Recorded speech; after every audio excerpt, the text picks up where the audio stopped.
Hey, how's it going, guys? Domino Paris 21 here, and I'm back again to bring you guys another episode of Meta Talk.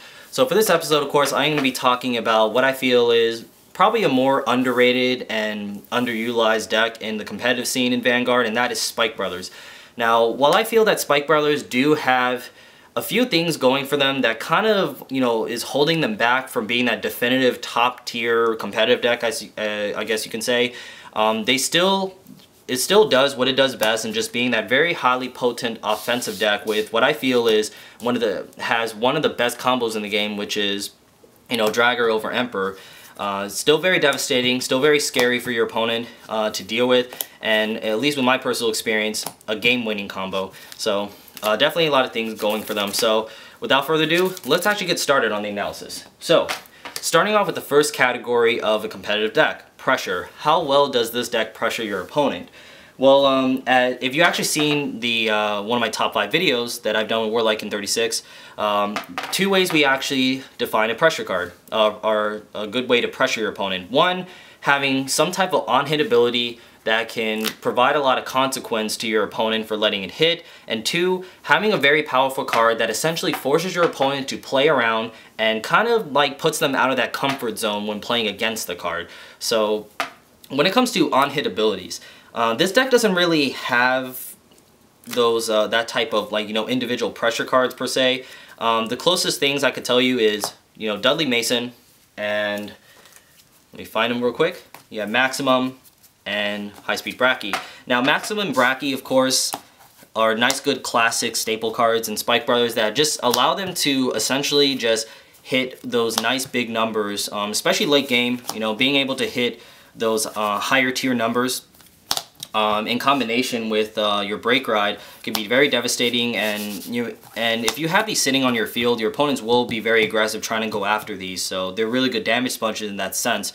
Now Dudley Mason is a nice card that was introduced in set 10 for Spike Brothers, and what he does, if you guys actually don't know, is when he hits your opponent's Vanguard, count +1, take a card from your hand into the soul, and Superior Call Spike Brothers out from your deck. So Mason, of course, is very most effective when the turn you break ride with Dragger, because of course the turn you break ride with Dragger, all your rear guards, all your attacking rear guards for the rest of the turn gain +10. So I mean, if your opponent lets Mason hit, then well, he's just gonna call out a Maximum that will hit for 26, or he can even call out another copy of himself to maybe go for like a little loop if your opponent maybe is not able to guard all that. So that's really where Mason brings out his true pressure.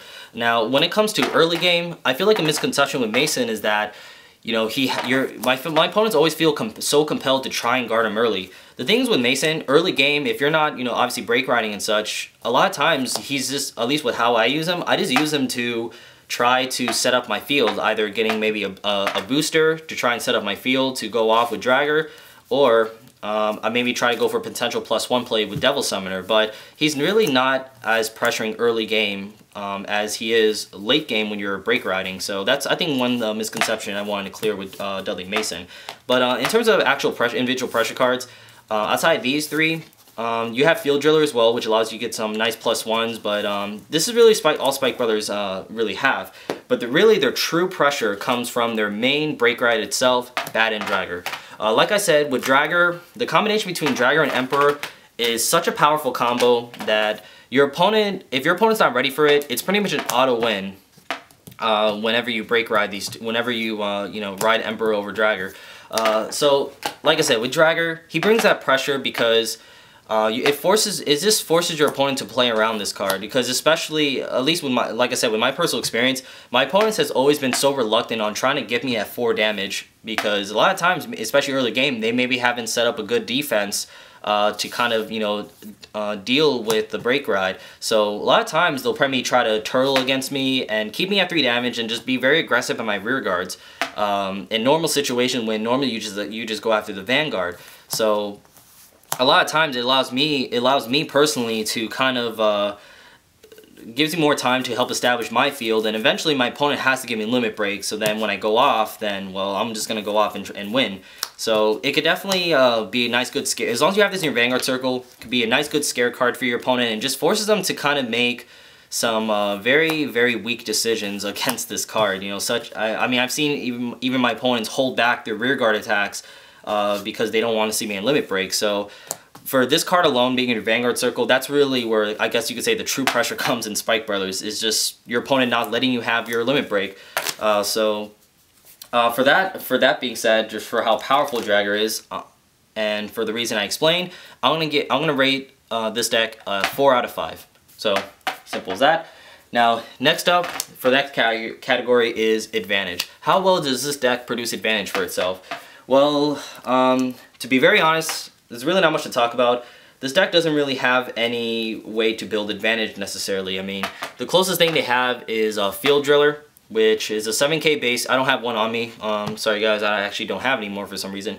But it's a 7k base grade 2 that when it hits your opponent's Vanguard and you have 4 other Spike Brother rearguards, you have 4 total Spike Brother rearguards, excuse me, you draw a card. So it's just one of those generic cards that a lot of clans have. And you know, a lot of times your opponent will block it anyway, but it is a potential +1 if it hits.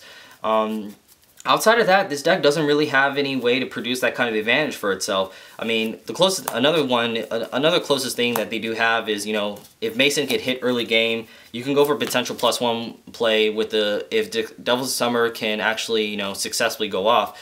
But that's really it. And even if you're able if this deck is even able to produce a few +1s or +2s, those pluses pretty much get immediately minused out when you're comboing off with the Emperor and Dragger, because a bad reputation this deck does have is, you know, after you go out with using Emperor and Dragger, you are potentially taking a -5, because obviously when you rewrite a Vanguard, you are taking a -1. You lose 2 rear guards, you lose 2 cards from your hand to call out 2 more, and then they go back in the deck. So you're taking a nice heavy minus when you go off. So if you're not able to win the turn you break ride, a lot of times you just lose because you just lost all that advantage for yourself trying to just go for game.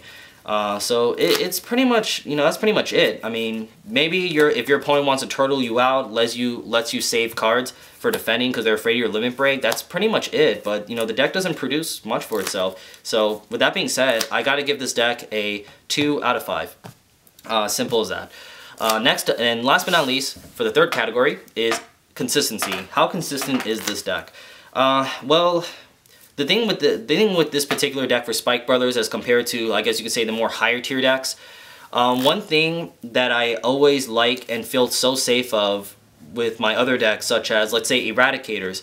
When it comes to Eradicators, I don't have to necessarily worry about what grade 1, 2, and 3 I open with. As long as I have a grade 1, 2, and 3 in my hand, any ride is good for me. I feel like I have a chance at winning just because I don't have to rely on certain cards. As opposed to Spike Brothers, in comparison, you know, since Bad and Dragger is just such a powerful addition to the deck, you almost feel reliant on opening with him because he's just such a powerful win condition for this deck, because nowadays just having an Emperor is not always enough. So Dragger is just such a powerful win condition that he is the ideal card to open with. And you do want to open with Mason as well. He's not game breaking if you don't, but Mason just helps so much with some nice potential setups for the deck. And in terms of other cards that does help with the consistency, it does start off with the starter, Mecha Trainer. He is an exact clone of Conroe, which, I mean, as you guys know with my Kaguya videos, Lizard Soldier Conroe is one of the best starters in the game just because he's just such an instant tutor to anything you need. And what's nice with Spike Brothers is that they do have their own little Airmo clone, which I feel is underutilized in a lot of Spike Brother decks I've seen. I mean, he allows you just to cycle out your hand and just fish for your key combo pieces, whether it's maybe you already have Dragger, but you just have to try and get the Emperor, or maybe you're just trying to maybe cycle out some bad cards in your hand to more useful cards for a better field. So, I mean, the fact is that you can tutor into this, helps the deck instantly, and they do have some nice little draw cards with like Field Driller on hit, Zachary on hit, and such to try and, you know, fish for your Emperors and Draggers and such. I kind of wish that this deck does have like a grade 3 searcher for a starter, but I mean, I probably will still play Mecha Trainer regardless. But yeah, I mean, outside of consistency, just the fact is that the deck does rely on opening with good reliant cards to ride, and on top of that, you definitely want to have a good field too as well when you go off with Dragger. That's another thing the deck can suffer through is the simple fact is like, although you may have the Dragger, although you may have the Emperor to break ride with, if you have a handful of like triggers, you can establish a good field setup to go off. a lot of times your combos won't be very successful at trying to close out games. And like I said, with just how much advantage you can lose by going off with Emperor and Dragger, you a lot of times can just simply lose the game to itself.